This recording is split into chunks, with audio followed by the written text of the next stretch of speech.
Easy ജോഗ്രഫിയുടെ പുതിയൊരു എപ്പിസോഡിലേക്ക് എല്ലാവർക്കും സ്വാഗതം. UGC നെറ്റ് പേപ്പർ 1 കമ്മ്യൂണിക്കേഷൻ എന്ന യൂണിറ്റിലെ 7ാമത്തെ മോക്ക് ടെസ്റ്റാണ് ഇന്നത്തേത്. അപ്പോൾ ചോദ്യങ്ങളിലേക്ക് പോകാം. First one, every type of communication is affected by its. എല്ലാ കമ്മ്യൂണിക്കേഷനും അഫക്റ്റ് ചെയ്യപ്പെടുന്നത്. Reception, transmission, non regulation, conducts. ഒരു കമ്മ്യൂണിക്കേഷൻ അതിൻ്റെ സന്ദർഭത്തിനനുസരിച്ചാണ് വ്യത്യാസപ്പെടുന്നത്. അപ്പോൾ ആ കമ്മ്യൂണിക്കേഷൻ എല്ലാം അഫക്റ്റ് ചെയ്യപ്പെടുന്നത് കണ്ടക്ട്സ് ആണ്. Answer option D, conducts. Second one, imagine you are working in an educational institution where people are of equal status. Which method of communication is best suited and normally employed in such a context? നിങ്ങൾ എല്ലാ ആളുകൾക്കും ഒരേ പദവി നൽകുന്ന ഒരു ഇൻസ്റ്റിറ്റ്യൂഷനിലാണ് work ചെയ്യുന്നതെങ്കിൽ ഏത് communication ആയിരിക്കും ബെസ്റ്റ് സ്യൂട്ടഡ് ആയിട്ട് വരുന്നത്? Horizontal communication, vertical communication, corporate communication, cross communication. അല്ലെങ്കിൽ ഒരു ലാറ്ററൽ കമ്മ്യൂണിക്കേഷൻ എന്ന് പറയുന്നത് ഒരേ ലെവലിലുള്ള ഇൻഡിവിജ്വൽസ് തമ്മിലുള്ള കമ്മ്യൂണിക്കേഷൻ, അല്ലെങ്കിൽ ഗ്രൂപ്പ്, ഒരേ ലെവലിലുള്ള ഗ്രൂപ്പോ അല്ലെങ്കിൽ ഇൻഡിവിജ്വലോ തമ്മിലുള്ള കമ്മ്യൂണിക്കേഷനെ പറയുന്നത് ഹൊറിസോണ്ടൽ കമ്മ്യൂണിക്കേഷൻ ആണ്. It is also known as lateral communication. It involves the flow of messages between the individuals and groups on the same level of an organization ആണ്.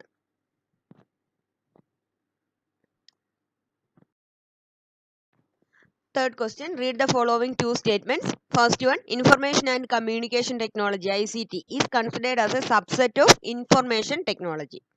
Second one, the right to use a piece of software is named as copyright. Which of the above statement is or are correct? ഈ പറഞ്ഞതിൽ ഏത് statements ഒക്കെയാണ് correct? അപ്പോൾ first one പറയുന്നത് information and communication ടെക്നോളജിയുടെ ഒരു ഭാഗമാണ്, അത് ഒരു ഇൻഫർമേഷൻ ടെക്നോളജിയുടെ ഭാഗമാണ് ഇൻഫർമേഷൻ ആൻഡ് കമ്മ്യൂണിക്കേഷൻ ടെക്നോളജി എന്നതാണ്. അതൊരു റോങ് സ്റ്റേറ്റ്മെന്റ് ആണ്. IT അല്ലെങ്കിൽ information technology is considered to be a subset of information and communication technology ആണ്. നേരെ തിരിച്ച് ആണ്. അപ്പോൾ ഫസ്റ്റ് സ്റ്റേറ്റ്മെന്റ് റോങ് ആണ്. സെക്കൻഡ് വൺ പറയുന്നത് right to use a piece of software is termed as copyright. Right to use ആണ് copyright എന്ന് പറയുന്നത്. അപ്പോൾ അതും ഒരു റോങ് സ്റ്റേറ്റ്മെന്റ് ആണ്. കോപ്പിറൈറ്റ് എന്ന് വെച്ചാൽ ആ ഒരു ഒറിജിനൽ ക്രിയേറ്റേഴ്സിന് മാത്രമേ ആ ഒരു വർക്ക് റീപ്രൊഡ്യൂസ് ചെയ്യാനുള്ള അധികാരമുള്ളൂ എന്നുള്ളതാണ്. അപ്പോൾ രണ്ട് സ്റ്റേറ്റ്മെന്റും റോങ് ആണ്. ആൻസർ ഓപ്ഷൻ ബി ആണ്. Neither 1 nor 2. രണ്ട് സ്റ്റേറ്റ്മെന്റും wrong.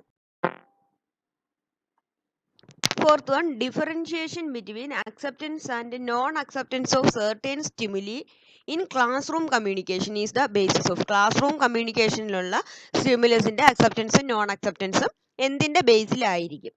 Selective expectation of performance, selective affiliation to peer group, selective attention, selective morality. ഇപ്പോൾ ഒരു ക്ലാസ് റൂമിലാണെങ്കിൽ ഒരു പോസിറ്റീവായിട്ട് റെസ്പോണ്ട് ചെയ്യുകയാണെങ്കിൽ അത് അക്സെപ്റ്റൻസ് ഓഫ് ബിഹേവിയർ ആണ്. അപ്പോൾ അതുപോലെ തന്നെ ആ ഒരു സ്റ്റിമുലസിന്റെ അക്സെപ്റ്റൻസോ നോൺ അക്സെപ്റ്റൻസോ ബേസ് ചെയ്തിരിക്കുന്നത് ആ ഒരു സെലക്റ്റീവ് എക്സ്പെക്ടേഷൻസ് ഓഫ് പെർഫോമൻസ് അല്ലെങ്കിൽ സെലക്റ്റീവ് എക്സ്പെക്ടേഷൻസ് ഓഫ് ബിഹേവിയർ ആണ് ക്ലാസ് റൂം കമ്മ്യൂണിക്കേഷനെ ബേസ് ചെയ്തിട്ടുള്ളത്. ഒരു എക്സ്പെക്ടേഷൻ ഉണ്ട് ആ പെർഫോമൻസിനോ ബിഹേവിയറിനോ. അപ്പോൾ അതായിരിക്കും ആ ഒരു സ്റ്റിമുലസ് ആയിരിക്കും അക്സെപ്റ്റ് ചെയ്യണോ ഇല്ലെങ്കിൽ റിജക്റ്റ് ചെയ്യണോ എന്നുള്ള ഒരു തീരുമാനത്തിൽ എത്തുന്നത്. അപ്പോൾ ആൻസർ ഓപ്ഷൻ എ ആണ്. സെലക്റ്റീവ് എക്സ്പെക്ടേഷൻ ഓഫ് പെർഫോമൻസ് അല്ലെങ്കിൽ ബിഹേവിയർ ആണ്. Next, which of the following can be termed as the conducts of communication? കമ്മ്യൂണിക്കേഷന്റെ ഒരു സന്ദർഭം താഴെ പറയുന്നതിൽ ഏതാണ്? An interference with message reception, effective communication, verbal and non verbal response to message, a physical and psychological environment for conversation. ഇതിൽ ഏതാണ് ഒരു കമ്മ്യൂണിക്കേഷന്റെ സന്ദർഭം? അപ്പോൾ എഫക്റ്റീവ് കമ്മ്യൂണിക്കേഷൻ എന്നുള്ള അല്ലെങ്കിൽ ആ ഒരു മെസ്സേജ് റിസപ്ഷൻ അല്ലെങ്കിൽ റെസ്പോൺസ് ഇതൊന്നും ആ ഒരു കമ്മ്യൂണിക്കേഷന്റെ സന്ദർഭം അല്ല.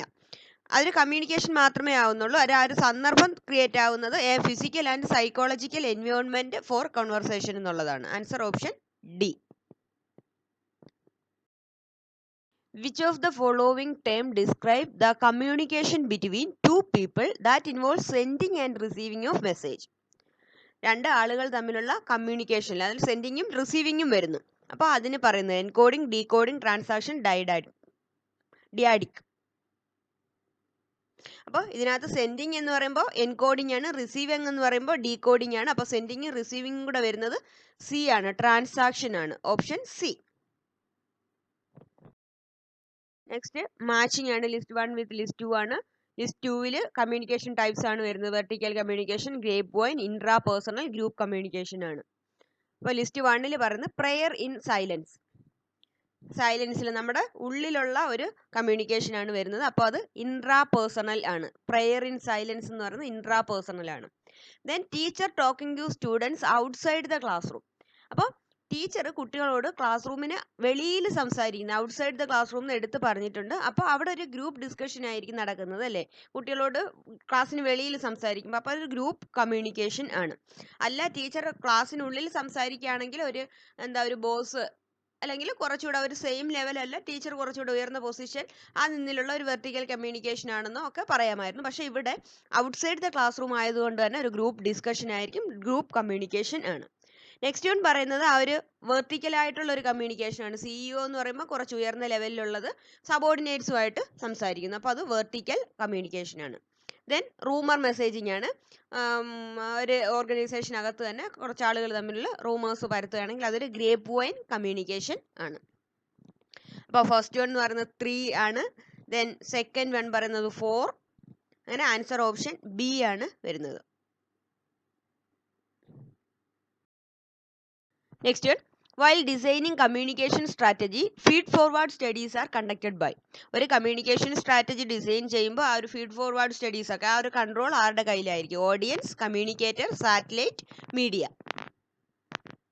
ഒരു കമ്മ്യൂണിക്കേഷൻ സ്ട്രാറ്റജി ഡിസൈനിങ്ങിൽ ആ ഒരു എല്ലാ സ്റ്റഡീസും പ്രിപ്പയർ ചെയ്യുന്നത് ആ ഒരു കമ്മ്യൂണിക്കേറ്റർ ആയിരിക്കും. Option B. Next, media that exist in an interconnected series of communication points are referred to as. കമ്മ്യൂണിക്കേഷനിലെ ഒരു interconnected series of communication media ഏതാണ്? Networked media, connective media, nodal media, multimedia. ഒരു net connected interconnected media എന്ന് പറയുന്നത് networked media ആണ്. Answer option A ആണ്. Last question ആണ്. അപ്പോൾ ചോദ്യത്തിലേക്ക് പോകുന്നതിന് മുമ്പ് നമ്മുടെ ചാനൽ ഇഷ്ടപ്പെട്ടെങ്കിൽ നിങ്ങളുടെ ഫ്രണ്ട്സിന് കൂടി ഒന്ന് ഷെയർ ചെയ്ത് കൊടുക്കണേ. എൻ്റെ നെറ്റ് പേപ്പർ 1ൻ്റെ എല്ലാ ടോപ്പിക്കിൽ നിന്നുമുള്ള മോക്ക് ടെസ്റ്റുകൾ ചെയ്തിട്ടുണ്ട്. പ്ലേലിസ്റ്റിൽ നോക്കിയാൽ കാണാം. ഇല്ലെങ്കിൽ തന്നെ വീഡിയോസിൻ്റെ താഴെ ഡിസ്ക്രിപ്ഷനിൽ എല്ലാ വീഡിയോസിൻ്റെ ലിങ്ക് ഇട്ടിട്ടുണ്ട്. അപ്പോൾ മോക്ക് ടെസ്റ്റ് ചെയ്ത് ശീലിക്കുന്നത് പരീക്ഷകളിൽ നിങ്ങൾക്ക് വളരെയധികം ഉപകാരപ്പെടും. അപ്പോൾ ചാനൽ സബ്സ്ക്രൈബ് ചെയ്യാനും മറക്കരുത് കേട്ടോ. ക്വസ്റ്റ്യനിലേക്ക് പോകാം. In analogue mass communication stories are. Analogue mass കമ്മ്യൂണിക്കേഷനിൽ stories static, dynamic, interactive, exploratory.